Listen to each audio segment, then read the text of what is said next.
Order! Order! You are an incorrigible delinquent at times. Behave yourself, man!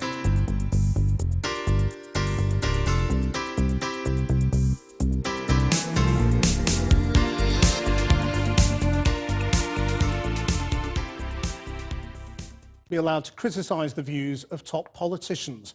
Not according to Jeremy Corbyn, who's demanding action against the Chief of the Defence Staff, General Sir Nicholas Horton, saying he's broken a constitutional principle by intervening in politics. The General had said the Labour leader's refusal to press the nuclear button would undermine the British deterrent. As Porrick O'Brien reports, for some today, it's perhaps been a Remembrance Day to forget.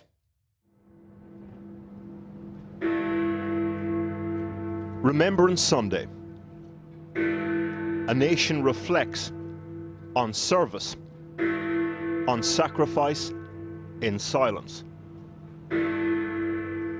Silence, though, in politics, in the media, never lasts very long.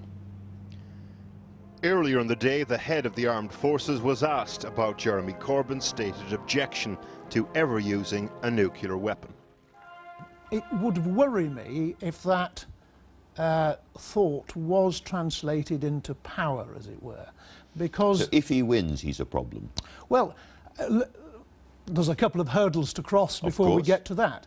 But the reason I say this, and it's not based on a personal thing at all, it's purely based on the credibility of deterrence. The whole thing about deterrence rests on the credibility of its use. After the cenotaph, the leader of the opposition attended his local Remembrance Sunday event. We asked him about General Horton's concerns. Do you understand why he might be worried? I would gently say to him, with the greatest of respect, that we live in a democracy where politicians are elected to parliaments in order to take political decisions. The armed forces obviously must advise, obviously must put their point of view, obviously have a great deal of access to the Secretary of State for Defence, the Prime Minister, and of course every other MP and opposition members. I do not think it's helpful if they start making political comments of a partisan and party political nature. Should he be worried? If he's worried, I think he should talk to me about it. I don't think it is appropriate for serving officers to make political comments or engage in political debate.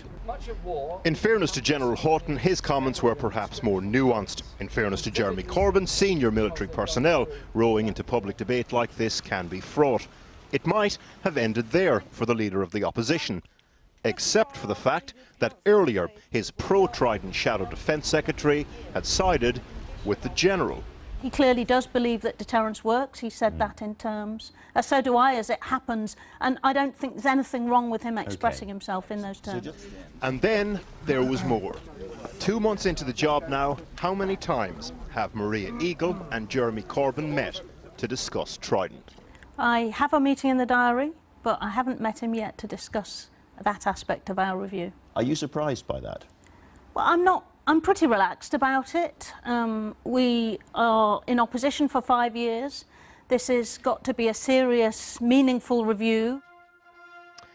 The day started with the usual anti-Corbyn suspects latching on to what they considered a half-hearted bow at Whitehall. It's ended with a much bigger problem for Labour. If defence was their Achilles heel, critics will today trumpet full Greek tragedy.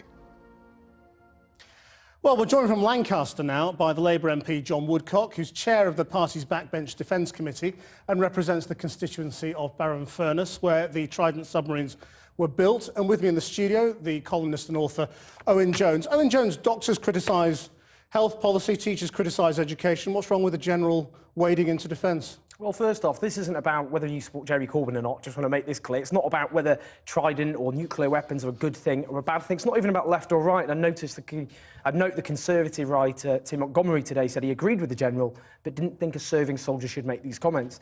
This is about British democracy, and we have a very long-established principle that military personnel, serving soldiers, are separate from civilian politics. There was a slight blip in the middle of the 17th century, but other than that, they're separate. Now, military personnel, as you know, they cannot stand for elections. Civil servants aren't allowed to express political opinions. A military general would expect that his soldiers have to execute their orders without any public debate or public discussion. The same should apply with military generals and elected politicians. And I'd note there's something slightly... So they should never say what they think. They should not intervene in... I mean, even Jeremy Corbyn said No, hang on a minute. They should, of course, advise. And all elected politicians should expect that military generals would advise him. The issue is engaging in political debate. And there's a slightly more sinister side to this, I'd say, because during the Labour leadership debate, an unnamed general spoke to Sunday Times journalists and said if Jeremy Corbyn became Prime Minister, that there would be mutinies, and even hinted at a military coup d'etat. Now, I think myself that serving personnel, we should abide by the British constitutional principle that they stay out of politics. This is not like various Latin American countries of the past in the 70s, All right. and it's not like John other Woodcock, countries too. should they stay out of the debate?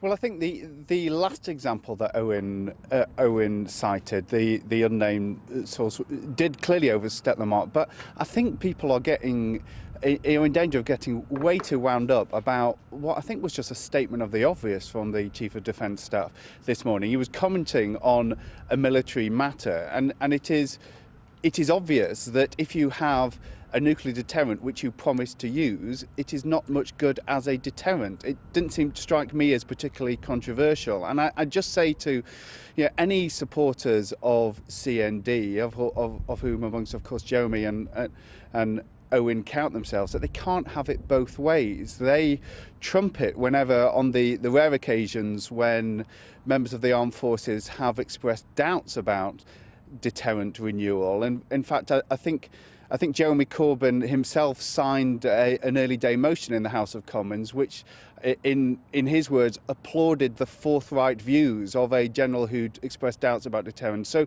you can't, on the one hand, trumpet whenever they cast doubt on the deterrent, but then say it's completely out of order when they give what I think was a pretty factual response to a question about the value of... That's a bit awkward. Of did you know that Jeremy Corbyn had signed an EDM? Well, the issue here, Christian... praising a general... Whoa. The issue here is The issue is quite clear-cut. I'm going to answer the question. I'm not going to be heckled by you, come on. The issue is the direct criticism of a politician. And he was talking about, and indeed, as it's been trumpeted across the press, a general worrying if Jeremy Corbyn were to become Prime Minister. These are separate issues altogether. Now, for example, if a serving general was to speak out in the run-up back in the Iraq War, I opposed the Iraq War, and was to criticise Tony Blair and say that that war should not take place, then I would oppose that, because you can't have generals intervening, criticising politicians, making it clear they would not support their election or they would worry about the consequences if they're elected. That is the sinister precedent. In other countries, military generals do get involved in politics. I would suggest... Now, you said you'd answer the question, tradition... so answer the question. I would like you... Well, I didn't know that, no, at all. I mean, I'm not sure, I don't know what the relevance is of the point I'm telling you, because the issue here is the direct criticism, not just criticism of a politician, but an army general saying it would be worrying were they to become Prime Minister. That is very wrong, and in the context, and you can't just brush this bit aside, of a military general, I don't know why there's not more furore over this, suggesting that there could be a military coup if this man becomes Prime John Minister. Woodcock, this is sinister. Is there some manoeuvring going on, though, amongst your side of the party? You've now taken over this position in the Defence Committee. You and Maria Regal, the Defence Committee, well, I put myself up for that position, Christian, and I was elected to it. I'm not sure whether you would class that in any other real-world as manoeuvring. I mean, defence, aren't you? I thought you'd say well done for being elected. If that's what you're saying, well, but what's your plan when it comes to opposing his defence policy? Well, the Labour Party's policy on Trident renewal is still clear. In fact, it was endorsed again at Labour's conference in Brighton in the Britain in the World document, which was passed by all the delegates there, and that was to retain a continuous at-sea deterrent, which means renewing the ageing submarines which carry the deterrent. And that policy was arrived at. It was a manifesto promise, and it was arrived at the end of a long and exhaustive process of consultation with the Labour Party's policy forum, which endorsed that. So as far as I'm concerned, that remains a policy. And of course, Jeremy was elected on a different view, and we'll go on discussing it. But the vote is going to come to the Commons, and there is a clear majority for it, which will put the project past the point of no return. We must leave it there. Thank you both very much indeed. I've been getting away with it all